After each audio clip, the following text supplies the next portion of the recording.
Mga karaos, magandang araw po sa ating lahat. Ito, welcome back po muli dito sa aming channel. October 25 po. Yan araw po na Sabado. So, Riego de Dios, project update tayo. Ipapakita namin ngayong araw yung finish ng ating kitchen space.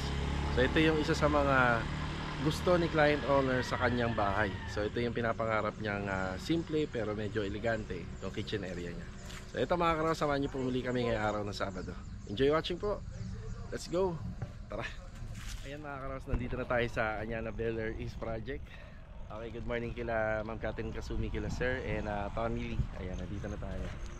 So 13 bucks yung binili po natin na tiles. Galing po dito sa Wilco na Naik. Yan, batiin muna natin mga kasama natin. Adonis, good morning. Good morning. Tsaka kay Ricky, good morning. Good morning. Yan, tsaka kay Marvin. Good morning. Yan, tatlo po sila rito. Kanina, si Master Jojo dumaan na po rito kaninang umaga. Ayan, bali, shoutout kila Archie tsaka kay Arnel, yung regular na nag-aakot ng panambak natin. Maraming salamat sa kanilang dalawa kasi napaunlakan nila tayo dahil yung gate pass natin expired na po ngayon. Bali hanggang kahapon na lang, buti na lang kahapon nakahabol sila. So ito yung mga panambak na nakuha na po kahapon. Yan, punong-puno yung truck nila. Tapos yung mga nakikita natin ng mga kalat at basura na lang na hindi po talaga nila hinahakot, kagaya ng mga sako, basta yung kalat ng basura ng tao, yan, hindi nila hinahakot yan. Pero yung kahoy, napagbigyan nila tayo na kinuha nila. So malaking bagay din po yun. Yan, bali papalinis na po natin itong buong area na to. Tapos dahil Sabado ngayon, may makikita tayo mga nakalatag na scaffolding. Kasi sa Monday, wala po yung ibang tropa rito. Nandun tayo sa Tansa Garden Premier. Bali tulong-tulong muna. Baka makuha din natin yung dalawang pintor natin doon sa Riego de Dios. Yan, tulong-tulong muna. Bali itong mga scaffolding na to, baka ipabaklas po muna natin kasi mga dalawang araw tayo mawawala rito. Ayan, bali project update. Magpapa-waterproofing po tayo rito. Ay, bababa lang po muna nila yung mga tiles. 13 bucks. Ayan, bali dito muna yung mga kalat, tapos isa-segregate na lang po natin yan. Bali dito po kasi sa area na to, ginagawa natin na mixing area na po yun. Tapos dito tayo nagpe-prepare ng salandra ng buhangin. So itong area na to, kasama po yan sa ma-installan ng tiles. 40x40 yung gagamitin natin hanggang papunta po dito. May kombinasyon nga lang po yung design ng tiles nito. Pagdating po dun sa mismong garahe ng sasakyan, naiiba yung kanyang tiles. So pero yung sukat 40x40 pa rin. Ayan. Ayan yung additional na tiles na ikinakabit po ni Ricky na nabili po natin sa Wilcon. Yan, bali medyo matrabaho lang ng konti dito kasi yung ibang mga adhesive tsaka yung semento, yan, ililipat po natin yan dun sa mga area na kung saan may tiles na. Ayan yung ating PVC panel. Sa susunod na linggo unti-unti na po yan makakabit. Tapos kahapon, pinakompleto po natin yung sealant ng ating mga roofing. Siyempre, meron dito mga flashing. Yan, pinakompleto na po natin lahat yan. Para pagka nag-ano po tayo, nag-install po tayo ng PVC panel, halos kompleto na. Yan o. Yan, kompleto po yan. Bali, may retouching naman po itong bubong na to. Tapos ganito po pala yung nangyari rito. Yan na.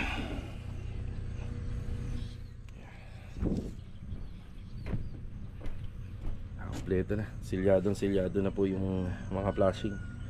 Pati tech screw po yan meron. Yan, lahat meron. At ganun din po yung ginawa sa taas. Isa sa papa-waterproof natin ito. Likod. Tsaka yung likod po ng extension na ginawa natin dito.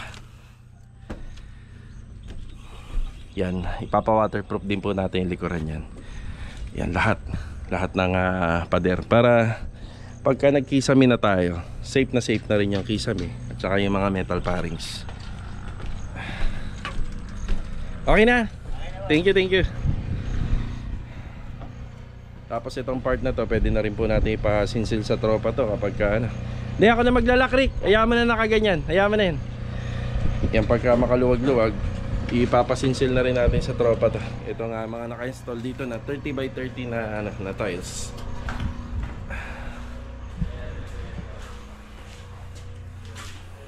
Yeah, ito na yung flexiban. Yun o, kompleto na. Yung likod nito at saka to, yan, papa-waterproof na natin yan. Halos kompleto na. Tapos may retouching naman po yung mga bubong pagka natapos tayo sa sa bahay na to. Kapag mata-turnover natin, may mga retouching yan. Waterproof, mahalaga. Meron tayong 2 balde rito. Ayan na si Adonis. Doon yung budget, sa'yo na muna. Mamaya na lang sahod. Yan na. Doon ito pala, gusto ko sana sabihin sa inyo ito. Pagka wala na kayo masyadong pwede na rin sinsilin to eh. Pero kung hindi kaya ngayong araw, kahit sa mga isama natin sa schedule. Yan, pwede na sinsilin yung tiles. Doon, una na ako ha. Kayo naman ang bahala rito. Ito na muna yung update dito sa project natin sa Anyana. Nandito naman tayo sa San Juan Dos. Bali sa General Trias na to. Sa may UTAP. Ayan o. Malapit lang po to sa Robinson Tejero. Dito po natin binibili yung mga UV board, tsaka yung mga 3 meters na haba ng mga PVC panel, at tsaka yung mga wall fluted panel. Yan. Sa mga nagtatanong ngayon, dito lang yan, UTAP. Ito, kinakarga na yung UV board. Yan. Ito yung napili na design ni client. Yan. Simple lang. Engine sir, no?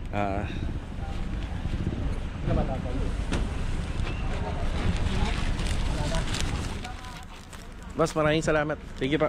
Bali ang presyo po niyan is 1,600 lang. Yan o. Pagka pipili kayo ng UV board, dapat talaga may design siya. Siyempre mas maganda. Huwag yung masyadong plain. Ito natural lang. Bali ito mga karos, nandito na tayo sa Riego de Dios project. Yan, bukod dun sa UV board, bumili nga rin pala ako ng 2 tiles para dun sa basin sa vanity natin. Master Dito, good morning. Good morning. Kay Kuya Rigor, good morning. Morning, boss. Yun o. Pala. Pero matibay yan kasi gawa na siya sa PVC. Yun.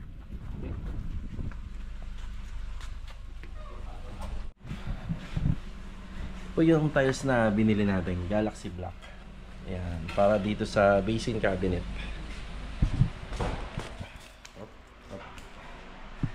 Ay si Master Jojo. Good morning, Master Jo. Good morning. You know. Nagkakaroon na ng ng forma yung bahay. Tapos ito yung binili natin na wall fluted panel dun sa Wilcon. Halos kakulay niya lang po yung PVC panel. Meron akong pinagawa dito kay Master Jojo. Sabi ko sa kanya, nag-request ako para maging kakaiba at maganda naman yung gawa. No, kakaiba. Actually maganda yung mga gawa niya ni Master Jojo, pero mas maganda pa kung ganito. Ito yung pinagawa natin. So ito si wall fluted panel. Tapos nag-request ako sa kanya na magkaroon ng, ano ba pinakatawag dito, Jo? Sa ganito, anong tawag mo dyan? Riser? Parang gano'n. Okay, so ganito. So naglagay ako rito na wall fluted panel. Ayan o. Tapos nakaskwala yan, papunta rito. Sabi ko yun ang gawin niya para mas maganda siya tingnan. Kasi may mga wall fluted panel ho kasi na minsan nakasagad po sa ilalim po ng tile. So ito kasi may riser tayo. Nakaano po siya, nakahang. So para mas maganda tingnan, meron po siyang frame. So frame na lang ang tawag na. Yan, may frame po siya. Yan o. Ganda o. Diba? Yan, pwede po tayo mag-request dun sa karpentero natin. Tapos ang resulta, yan, magiging ganyan. Ganda o, diba? So ito na po yung mga binili natin ng mga nakaraan. So builder's band, yan ang gamit natin. Pero kung wala naman is yung si Boostic. Yan, bali no more nails. Yan yung ginagamit natin. Pero ang isang diskarte dito, pagka gagamit tayo ng mga wall fluted panel, ang reference po is yung wall fluted panel, hindi po yung haba ng counter. So doon tayo magbe-base kasi may hangganan po kasi yan eh. Baka mamaya yung dulo niyan, makat natin itong pinaka emboss niya. So kailangan po doon tayo mag-base sa wall fluted panel. Kung halimbawa tatanungin kayo ng contractor or ng manggagawa na anong gusto nyo ilagay dito kung wall fluted panel, yun ang basis natin. Yeah, meron din yan dyan. Tapos naikabit na pala ni Master Jojo. Wow! Hindi pa kompleto, no? Huwag na kompleto. Tapos ilaw na lang dyan, no, T5. Isabay na lang natin doon.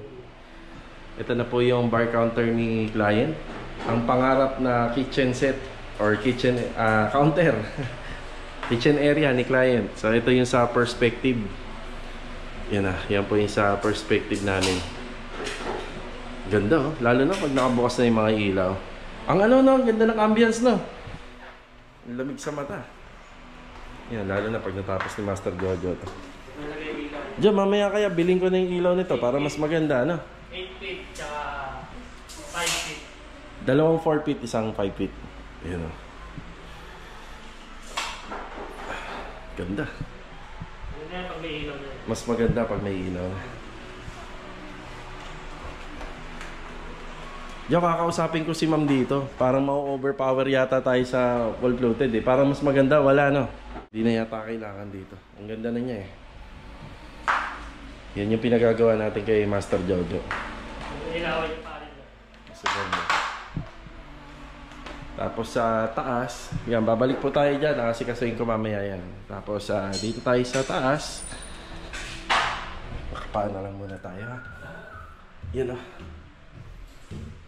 Tao po! Sino tao rito? Wala yata tao rito. Okay, walang tao. So, general cleaning na. Puro nasa baba ang tao. Mamaya may nagsalita, no? Mamaya may nagsalita. Eh, si Master din daw. Kaya pakikuha nga lang ng altar. Papakita natin dito. Sa yung isa dyan. Okay, tig-isa nga kayo. Tig-isa kayo. Kasi magkaiba ng height eh.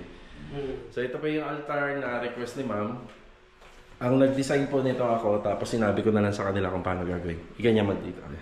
Hindi, kuya, baliktad po yan. Ah, ano ba? Baliktad po. Ito yung nasa ibabaw. Ito. Hindi ha. Nalito na si Master din do. Pag ganito po. Yan, tawa ko. Dito po kuya. Dito. Yan. Angat po ng konti. Angat. May walang floated dyan. Yan. Tapos nandito po yung isa. Dito. Pero angat pa ng konti ito. Yan pa. Oh, hindi. Masyadong mataas. Baba pa. Yan. Tapos nandito po yung isa. Dito. Tapos ang wall floated panel na nandito. Sa gitna. Yan, gitna. Wala sa sulok. Wala sa sulok. 3 hilera lang. Dito lang. Yan. Ganyan mga ganyan, Jo. Ganyan. Tapos ito yung isa. Nilalim natin yan. Yan, nilalim. Nilalim yan. Yan. Baba mo pa yan, kuya. Yan. Tapos angat pa ng konti si Jojo. So, ayan na. Kuya, pakihawakan. Guguhitan na lang po ni Jojo. Yan pa rin. Yan. Yan ang altar. Yan ang altar natin. Ganyan lang po siya kasimple. May paraan po si Master Jojo yan kung paano yan may kakabit ng malinis na hindi makikita yung bracket. Yan, tapos may... Tapos 3, 4. 3 lang, Jo? 3. 3 wall-footed pa. Wala sa gilid. Yan, wala na sa gilid. Boss, ito yung lang natin ito sa plate cover. Dito plate cover na lang.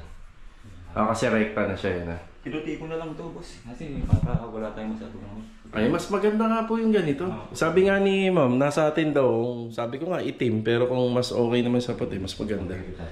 Kaya may mga retouching pa to. Ang daming kamot, may mga kamot pa po siya. Yan natin yun. Oo. Balikan ko pa lang. Sige. Ito yung request ni client. Kung pwede daw ba pag ganyan. Of course, pwedeng pwede. Yan. Yan, pumunta pala si ano rito, si Sir Ricky De Losa. Yan, para sinukatan na po lahat ng windows. Siguro, bumalik siya kasi si client nag-decide, pati yung sa ilalim na, sa baba. Yan, lalagyan na rin.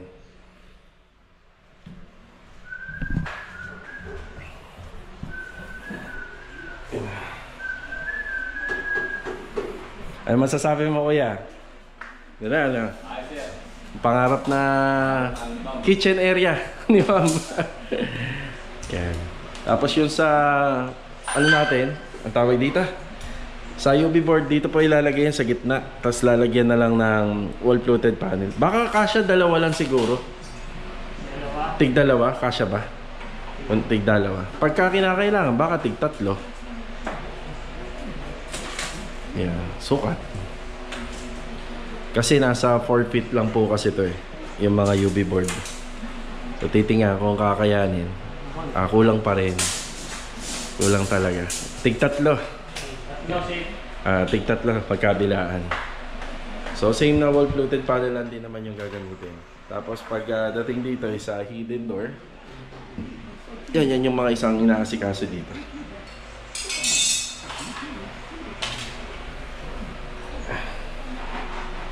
Yan, bali ang isa sa mga hinihintay na lang po na tao rito sila Louie, yung welder natin sila Adonis, na sila Bilog para sa mga gate.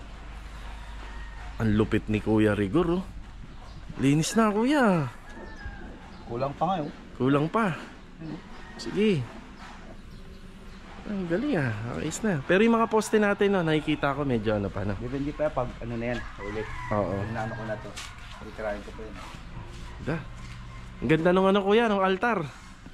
Panigurado matutuwa si Ma'am dun. Lalo na pagka nailagay. Tapos yung mga ilaw nito. Yun na.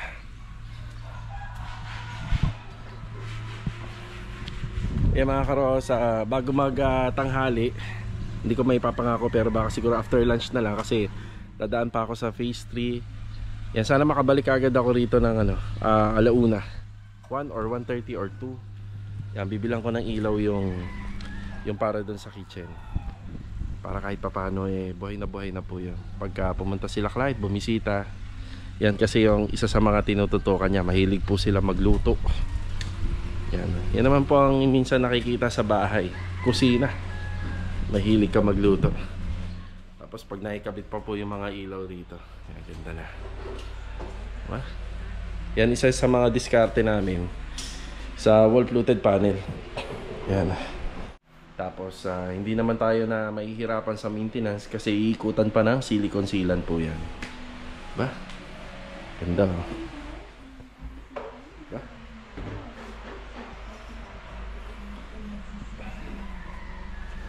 Yan, may mga asikasuhin pa tayo. Galing na tayo rito sa City Mini Home Depot sa may Paradahan. Yan, halos lahat ng tiles dito sa project natin sa phase 3. Yan, dito natin lahat binili. Yan, nagkulang na si Louie ng ilang peraso lang, mga 3 peraso. Bale, ito mga karos, bago magtanghali, nandito tayo sa phase 3. Yan, good morning nga pala kay Sir Joshua at kay Mamay naman sa client natin. So doon nga po pala sa project natin sa kabila dito sa phase 3. By next week, asikasuhin na po natin lahat ng materyales para sa installation po ng tiles sa project natin. Mga karos, kanina, umaga, pinalinis ko na po itong bahagi ng area na to. So itong area na to ang naging stock file natin nung nakaraan nung gumagawa tayo ng extension dito sa project natin sa phase 3. So gaya ng pinangako ko, naiiwan po natin to ng mas malinis pa dun sa una natin na inabutan. Kaya pakita ko lang. Yun o, diba? Ito yung kalat dito. Tapos dati may drum kami rito gawa ng nung wala nga kasing tubig dito. Diyan tayo nag-iipon ng drum dahil yung downspout diyan nalulusot. Kaya malinis na po tong area na to. Pero yung damo hindi na natin nilinis. Hindi na kasama sa nilinis natin yung damo. So yan lang po yung part na yan. Yan, very good na tayo dyan. Tapos ito yung ibang mga kalat natin nandito. Yan, para ano kasi, para sa akin, ayoko yung masyadong maraming iniisip. Gusto ko yung isang area na hindi po part ng nire-renovate natin. Yung walang masasabi po yung nakatira, diba? Kasi nakikamit lang po tayo dyan. So, para sa akin, iwas na po ito yung mga ano. So, para sa akin, medyo iwas na po yung mga iniisip natin at iniintindi. Okay. Dito si Louie. Yan, nagkulang si Louie para dito sa bar counter. Yan, lalagyan niya po yan. Tsaka dito. Yan si Louie. Good morning, Louie. Good morning. Louie, good morning. Yan, i-share namin sa inyo kung ano yung ginagamit namin sa mga niche. Sa mga pang tile grout. Tsaka yung mga kantuhan kagaya nito. So, ang may i-share namin sa inyo yung naka 45 degree cut angle. Kasi pagka ganito po kasi, masyado na pong manipis yan. So, ito po yan. Concrete epoxy A and B. Tapos conforme sa kulay ng tiles. Yung conforme. Kagaya nito, block yung tiles dito. Yung block yung ginamit namin dito. Ayan. Ganyan siya kaganda kapag ka naipahid ni Louie. Tapos lilinisin na lang po niya. So habang naghihintay po siya ng tiles natin, kasi medyo tanghali na tayo dumating. Ayan, in-apply niya ng tile grout. So yung mga ganito. Yan, mga naka 45 degree cut angle. Yan, pwede niya pong gamitan niya ng concrete epoxy. Then the rest, yung tile grout. So para ma-achieve natin yung kulay nung tile grout, ang hinahalo namin doon is yung mismong tile grout dito sa concrete epoxy. Yan. Pero rin pwede ring acrylic thinner. Yung kung pwede. Acrylic thinner, acrylic pala. Yung acrylic color, yun. Pwede rin. So kami, yung mismong tile grout. So ito yung update muna natin dito. Yan, magbe-break time na rin po tayo. Mamaya ako kumpletuhin ko yung mga kailangan sa Riego de Dios project. 2 drum sana yung kailangan natin. Kaso nga lang si Louie mawawalan ng tubig dito. You know. So enough na to, 1 drum para dun sa Tansa Garden. Yan, dadalhin po natin to dun. Yung linis na sa kabila. Let's go. Nagsama tayo, di nagtagalay na paibig mo ko. Saglit lang tayo rito sa Tansa Garden Villas after natin po malanghalian. So after break time, yan, update tayo rito. Yan, bali magandang araw nga po pala kay Sir Ivan at saka kay Ma'am Carissa dito sa client owner natin dito.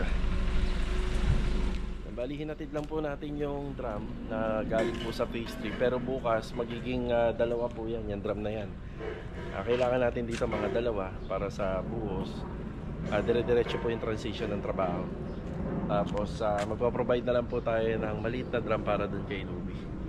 Yan, dito naman po lahat ng tropa sa Lunes, araw ng Lunes. Tapos pupunta rin si client para syempre baka meron po siyang kailangan dilagay po dyan sa slab bago mag-umpisa po yung concrete pouring. Yan, break time ng tropa ngayon, pero check muna natin yung mga nagawa nila. Yan, nagpapahinga sila. Log, pinapahinga. Papahinga. Yan. Kailangan ko kasing umalis na kagad para dun sa ilaw sa Riego de Dios. Ay, si Kuya Doming nagpapahinga. Nagda-drawing si Kuya Doming. Ano drawing mo, Kuya? Bahay nyo? Tara, gawin na natin yung bahay. Papahinga yung tropa rito. Yan, naglalatag na pala sila ng mating. Yan. Yan, alis na tayo. Yan, hindi na muna natin sila abalahin.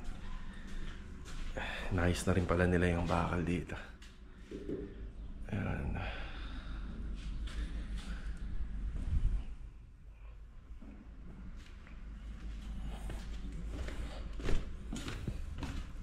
Gelog, una na ako.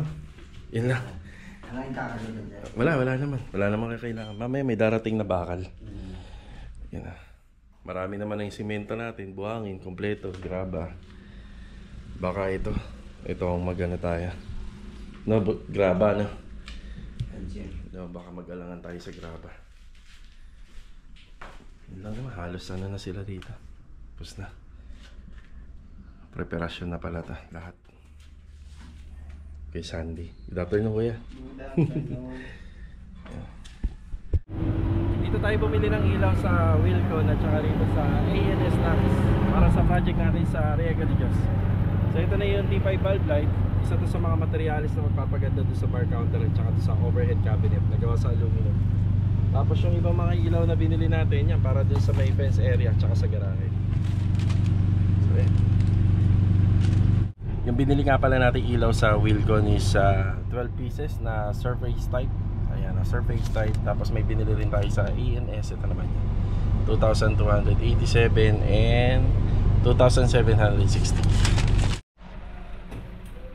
Ayan, bumalik tayo rito.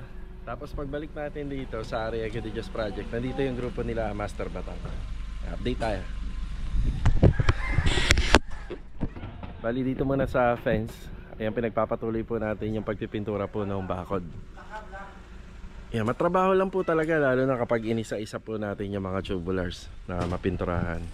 Kasi mula doon, yung pinaka-cladding natin hanggang dito.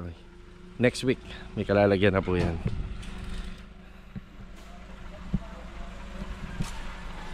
Yan. Ganda na rin. Diba? Yung mga binili ko nga pala ng ilaw, kasama na po yun nandito. Gagamitan ko po ng rito, drop light. Pagdating naman po rito sa may garahe at saka dun sa outdoor kitchen, gagamitan naman natin ng surface type. Kuya, may bisita tayo kanina rito. Ano? Anong pangalan nun? Shout out! Shout out, Boss Hiner! Ng Ng Bahrain. Bahrain. Yun, Ng Bahrain. pumunta Salamat rito. po sa binigay niyo sa amin na ano. Pamerienda. Hindi, ano yun eh, yung ano lang. Okay. Souvenir po. Thank Souvenir, you. okay. Pera ng Bahrain. Real. Yun, oh. 1 real. Thank you po, Boss Hiner. Maraming salamat kay Sir Hiner. No, sayang hindi kami nagkita. Okay. Yan, nandito yung grupo ni Master Batang. Master Batang and Dagang. Shout out! Yung mga nagmamahal. Yan, biruin nyo, magsisilikon lang yan. Kasama yung 3 kalak nyo. Ano, boom? Ay, Birthday. Sa mga supporters. yun, oh. Belated happy birthday pala kay Boom Boom. Thank you.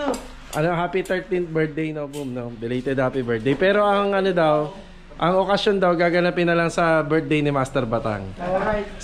Pare, imbitado ba lahat dyan sa birthday mo? Oo, pumunta lang lahat kayo. Kumbidado kayo. Ano ba yan? November 11. 11. Wala nila. Boss, ano pala nila? Para Ayaw magpakain ah. si Master Dindo, meron ba tayong gustong batiin kanina? Kaya, sino nga ba yung bisita natin? Pangalan ng pare? Yan. Ayan, Bosiner, shoutout sa'yo. Bosiner ng Bahrain. Yun, no? Thank you. Alright. Bumili si Master Dindo na merienda natin. Okay, ang ginagawa nila Master Batang dito, nagkabit sila ng screen doon sa mga sliding window sa second floor na pare. Yan, lahat. Ayan. Tapos nag-apply na rin ng silicone sealant. Nagkaroon ng adjustment po yung ano rito, yung tawag dito screen door, gawa ng tumama po yung handle nitong ating smart lock. Yan, pero okay na. Inayos na po nila ngayon. Merienda muna, merienda. Pero habang magme-merienda sila, dito tayo sa ating kitchen. So, ito po yung kusina na natapos na po natin, yung pinaka-setup niya. Meron mga ilan na lang pong part dito na kukumpletuhin natin, kagaya ng combination po ng outlet at saka switch. Tapos dito may switch button, then pagdating po rito meron tayong additional na universal outlet. So ito po yun. Kulang pa tayo ng pintuan po rito, pero onting-onti na lang naman po. May retouching pa sila Master Batang.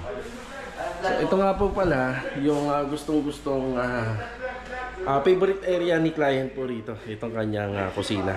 So combination niya ng bar counter natin tsaka ng kitchen space. So ito na po yung pinaka-finish niya. So retouching na lang to, then final sealant na lang, halos tapos na. Yan, gumamit kami ng wall fluted panel dito. Ito naman po yung binili natin sa ANS lamps. Yan yung LED na T5, warm white lang po yung ginamit namin dyan. Pagdating naman dito, tricolor to. Wala pa kasi tayong ano rito switch button, pero tricolor po siya.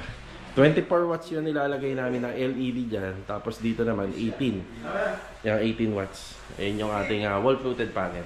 Yung kumain kami yung umaga. Wow, ganda na. Yan, sana maging masaya si client po rito. So sa ngayon hindi pa po kasi natin nakikita yung total design, no, medyo plain pa siya. Yun na ilalagay na natin yung mga finishing installation. Okay na. Kulang pa tayo ng range hood dito sa installation, pero ihahabol na lang po natin yun. Eh sa TV console, yun. Kaya kain mo na. Shout out, Boss Batang.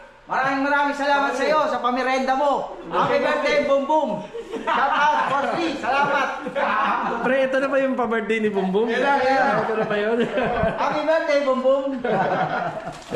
Sige, kain muna tayo. Kain. Bosiner, Sprite mo. Sige, yeah, Sprite na lang. Kain tayo. Yeah, habang kumakain sila, ito naman yung sa wall fluted panel natin sa TV console. Ang kaibahan nga lang po ngayon sa makikita nyo, meron kami nito, yung pinaka-frame. Para yung butas ng wall fluted panel, mas maganda siya tingnan. Diba? Hindi po siya nakasandal dito. Yan, mas maganda po siya tingnan. Ganun din po yan dito. Yan, makikita nyo sa part na to. Ganun na rin po yung ginawa namin. So, mas madali po siyang linisin at hindi po siya masusuksukan ng alikabok. Tapos yung TV ano natin, UV board para rito sa TV console. Yan, pag naikabit po yan, napakaganda po yan. Diba? Tapos maglalagay na lang po kami ng design dito na geometric design. Gamit po yung gold paint para kuhang-kuha po natin yung perspective ni client. Yung talagang nai-imagine niya dito sa bahay niya. Yan, kain muna tayo. Kain. Shout out, Boss Lee. Aray sa red. Napanood nyo? Okay, bali kakatapos na magmerienda ng tropa. At Halos kulang pa sa ambience. Siguro kung matatapos namin tong area na to, may kabit namin yung ilaw. Yan na. Ang maganda rito mga karos, kapag ka natapos namin tong bahay na to, kahit meron ng refrigerator dyan, tapos yung dining set, andito na. Tapos may sopa na mahaba naman si client na ilalagay rito. Yan kahit pa paano, napakaganda po ng tingnan po ng bahay. Tapos yung sa mga bintana, ang pagkakaalam ko nga, susukatan to ni Sir Ricky De Losa. Yan, baka mas lalo pong magiging maganda yung bahay kapag ka-turn over natin. TV console na lang dito. Tapos yung wall-fluted panel natin. So yung wall-fluted panel natin, ganun din po ilalagay natin dito, hidden. Bali pagka nandito naman tayo sa part na to, hindi naman kitang-kita yung wall-fluted panel dito. Pangit din po kasi masyadong marami yung wall-fluted panel na nakikita sa bahay. Conforme na lang po kapag malaki po talaga yung area. Ayan na. Ang ganda na. Sarap sa mata. Kombinasyon po yan ng granite at saka nitong aluminum kitchen cabinet natin.